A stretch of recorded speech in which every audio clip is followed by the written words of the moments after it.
Hello नमस्कार दोस्तों, आप सभी का रोचक कथाएं में स्वागत है। आज मैं लेकर आई हूँ चंद्रावती की कथा। चंद्रावती के पास एक कपिला गौ था, जिस गौ का दूध किसी ने चुरा लेता था। चंद्रावती भगवान मल्लिकार्जुन के मंदिर का निर्माण किया था और मल्लिकार्जुन ज्योतिर्लिंग का खोज किया था। मल्लिकार्जुन द्वितीय ज्योतिर्लिंग है और 12 ज्योतिर्लिंग में से एक है। यह ज्योतिर्लिंग कई वर्षों तक उपेक्षित रहा था और जमीन में दबा रहा था। इसकी खोज के संबंध में एक कथा प्रचलित है। एक बार चंद्रावती नामक एक राजकुमारी ने किसी विपत्ति के निवारण के लिए अपना महल छोड़कर इस श्रीशैल पर्वत पर आकर साधना करने लगी।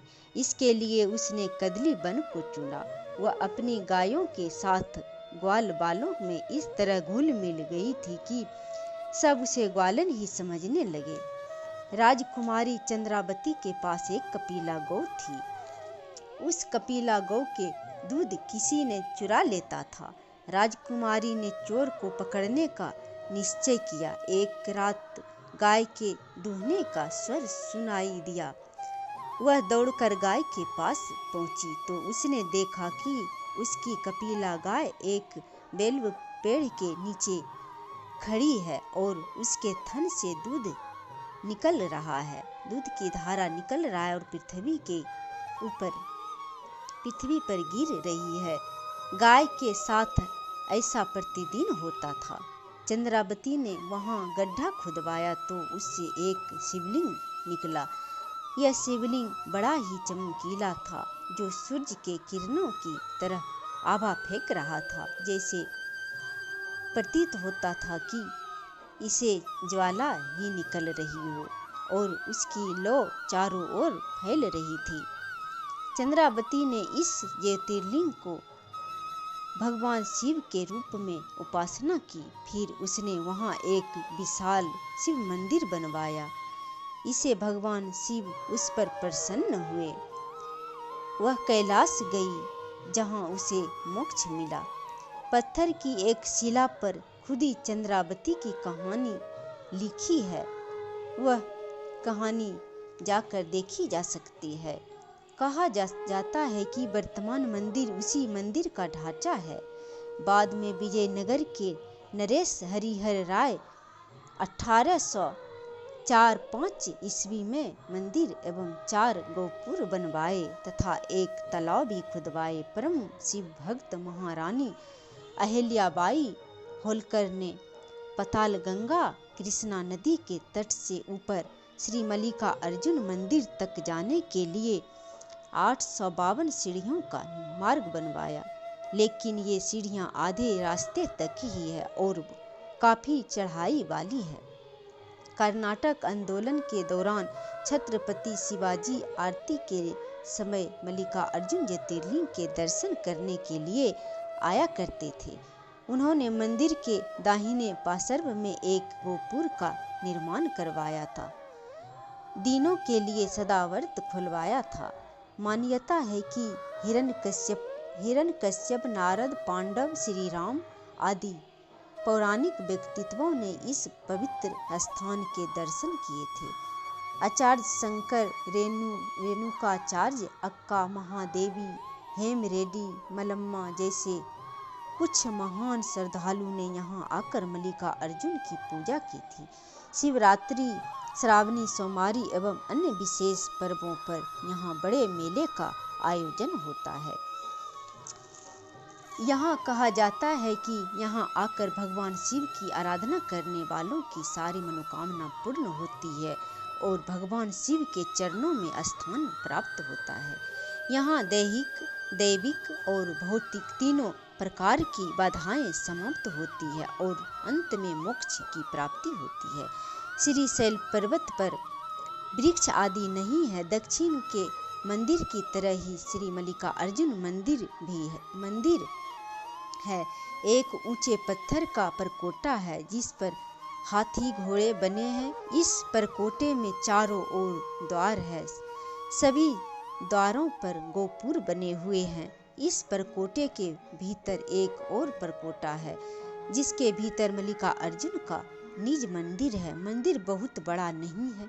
मंदिर में मल्लिकार्जुन शिवलिंग है जो 8 अंगुल ऊंचा है तथा पत्थर के अनगढ़े अर्घ्य में विराजमान है। मंदिर का द्वार पूर्व की ओर है। द्वार के सामने ही सभा मंडप है जिसमें नंदी की विशाल मूर्ति है। मंदिर के द्वार के भीतर नंदी की एक और छोटी मूर्ति है। शिवरात्रि को यहाँ शिव पार्वती विवाह उत्सव होता है। मंदिर के बाहर पीपल एवं पाकड़ का एक जुड़वा वृक्ष है जिसके चारों ओर पक्का चबूतरा है। आसपास शिव के कई छोटे छोटे मंदिर हैं। मंदिर के चारों ओर बावड़ियां और 2 छोटे सरोवर है।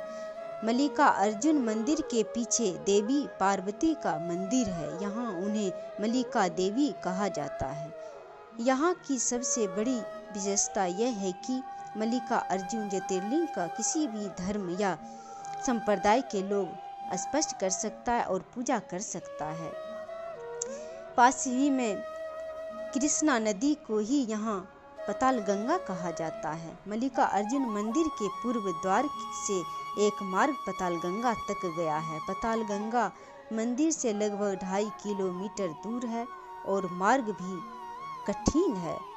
मार्ग भी सुगम नहीं है। मंदिर से पताल गंगा तक आधा मार्ग समान उतार का है और उसके बाद 852 सीढ़ियां हैं जिन्हें अहिल्याबाई होलकर ने बनवाया था।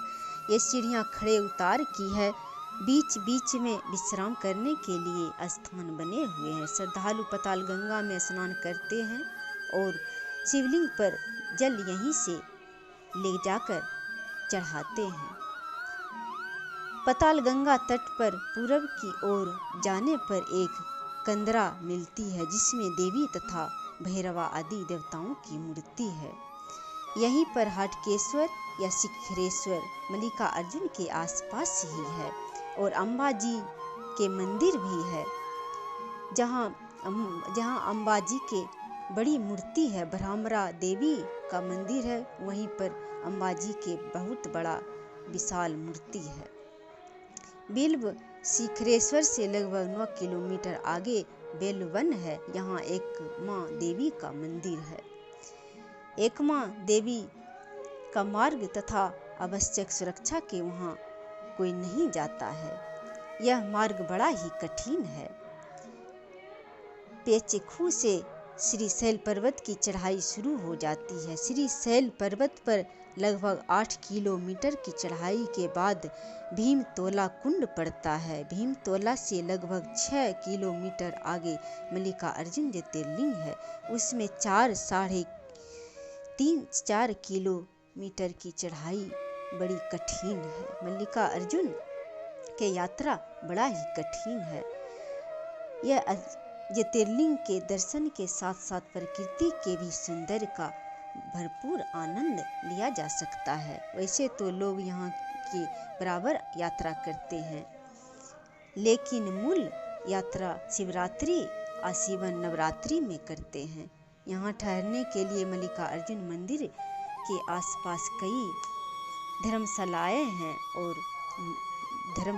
हैं और बहुत ही किराए पर छोटे छोटे कमरा बने हुए हैं जो किराए पर लेकर यात्री ठहर सकते हैं। दक्षिण भारत के दूसरे मंदिरों की तरह ही यहाँ भी मूर्ति तक जाने के लिए मंदिर कार्यालय से टिकट लेना पड़ता है। पूजा के लिए अलग से टिकट लेना पड़ता है।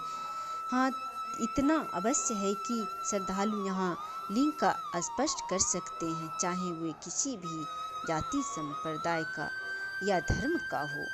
यह मल्लिकार्जुन का कथा था। यह कथा अच्छा लगा हो तो कमेंट बॉक्स में ज़रूर लिखें और यह कथा जितना हो सके सभी में प्रचार और प्रसार करें, दूसरों को सुनाएं और लाइक और शेयर करें। जय श्री हरि।